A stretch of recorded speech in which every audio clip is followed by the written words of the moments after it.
trailhead that way. And it's a gorgeous day for hiking. The lot is absolutely full. And if I were going to be starting the AT, I'd be heading down the trail that way to the Springer Mountain Terminus. It's about 0.9. I may stop down that way tomorrow before I head home, but for now I'm going to head north. All right, that's the AT heading north, and I am about 3.2 miles to Three Forks.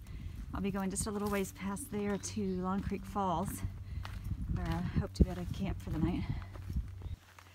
So y'all see that big smile on my face? I am so excited to be back on the trail. It's not a long trip, just a short little couple of days, and not going too far. I'm gonna actually kind of baby my foot a little bit. I had a fall in my garage of all places the other day and thought that I broke my foot, but thank God I didn't.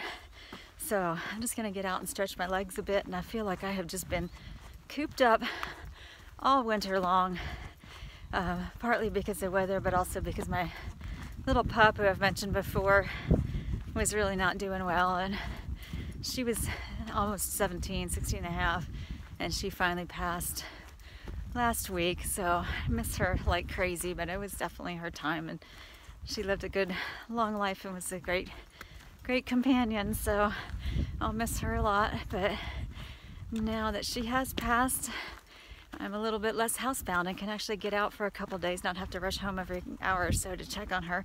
So finally have a chance to get out in the woods and do a little bit of hiking. And it's just an absolutely gorgeous day. And I see how blue the sky is. Beautiful, beautiful day for hiking. And it is March, what is it, the 29th today. So peak time for thru hikers to start. I just passed one at the trailhead there who'd come up the approach trail yesterday and is having problems with his knee, so he was hoping to find somebody at the parking area that can get him down to town to get some medical attention. So I hope that he does. I hate for people to start out and have problems so early on, but man, do I know the frustration that comes with that. So hopefully he'll get help and get on the mend and be able to continue his hike. And I'm off. Well, I goofed on the date. Today is the 28th. I should know that because the 1st is my birthday. But anyway, it's Thursday the 28th, and it is, as I said, an absolutely gorgeous day for hiking. It should be for the next few days. It is about, I don't know, mid-50s weather-wise, temperature-wise. Very light breeze to keep you from overheating.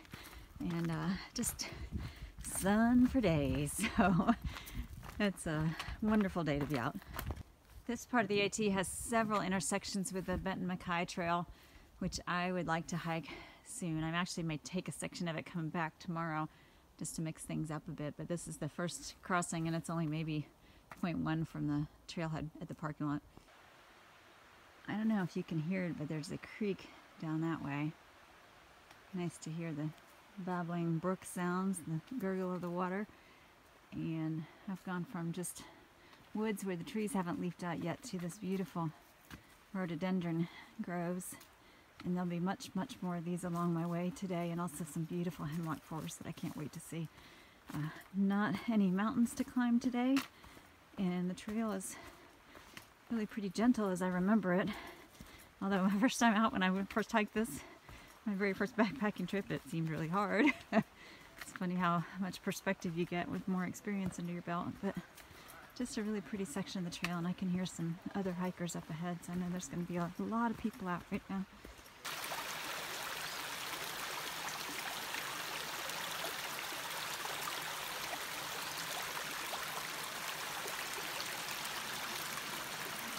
Just on a little footbridge here, and the sound of rushing water and gurgling water is just so enticing, so relaxing. That little bridge I just crossed means I'm only about 0.1 from the Stover Creek shelter, which I'll show you when I get there. It's a very nice shelter.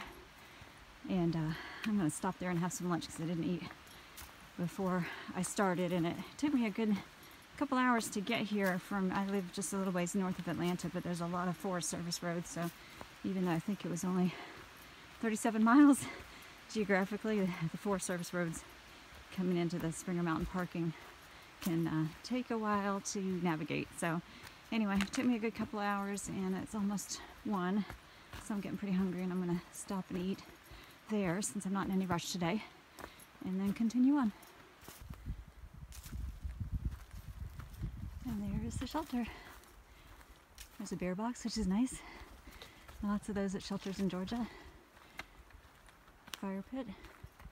And pretty decent space for tenting. So I had a real nice little break there at Stover Creek Shelter. It's a lovely little double-decker shelter. And talked to a couple other hikers there. One woman is 67 and just starting her hike, so bless her. I'm really impressed that somebody would get out and not worry about age, in spite of what some people might tell you that you're too old to hike. Don't listen to them. Get out there. If you want to do it, just do it. I am back amongst the rhododendrons, and it would be really peaceful to hear the water again. But there's a lot of gunfire going on. I don't know if there's a range close by. I'm pretty far from where the military exercises are, so it couldn't be that, but yeah, disturbing the peace a little bit.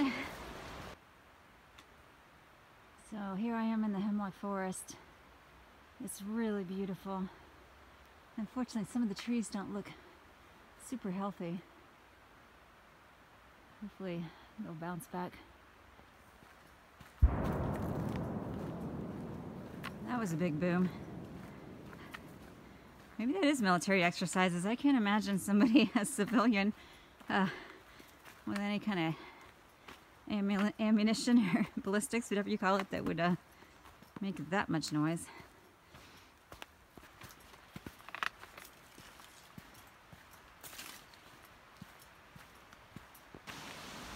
It's a nice little bridge here. I'm not sure, maybe a mile from the shelter from Stover Creek.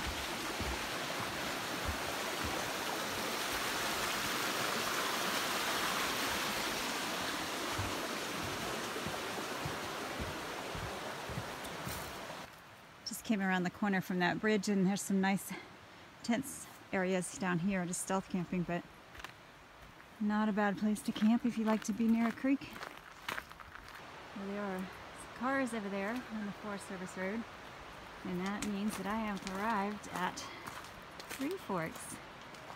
And I just passed my third intersection with the Benton Mackaye Trail, so there are plenty of crossings there. And last time I was here, this place was covered with snow. It was really a completely different picture, but it is always gorgeous.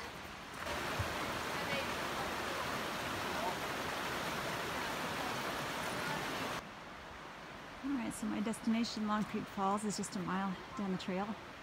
And this is probably where my friend will park. I have a friend that's hopefully going to come camp with me.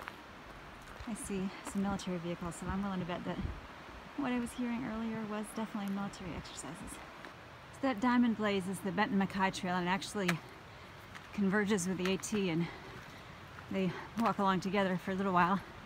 And you can see I'm going uphill a little bit as I get closer to the falls.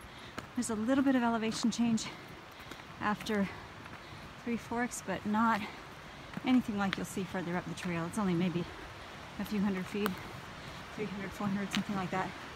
So pretty gentle, and the trail itself is pretty wide and flat, so it would make a great day hike out of the parking area there at Three Forks if that's all you've got time to do.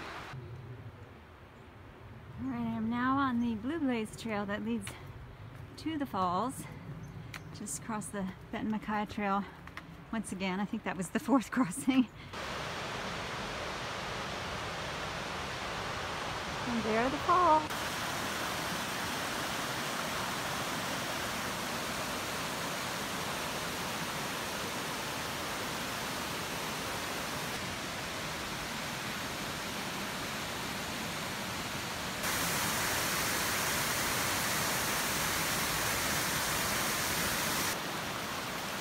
I got here about 2:30 and was hoping to camp right here by the falls. There aren't a lot of really good flat spots, but I did see one over that way just a little bit.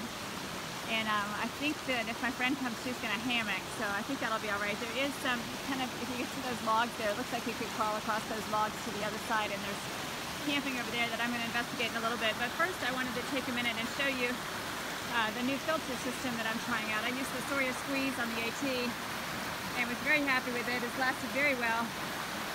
but I wanted to go ahead and try something that might be a little bit lighter.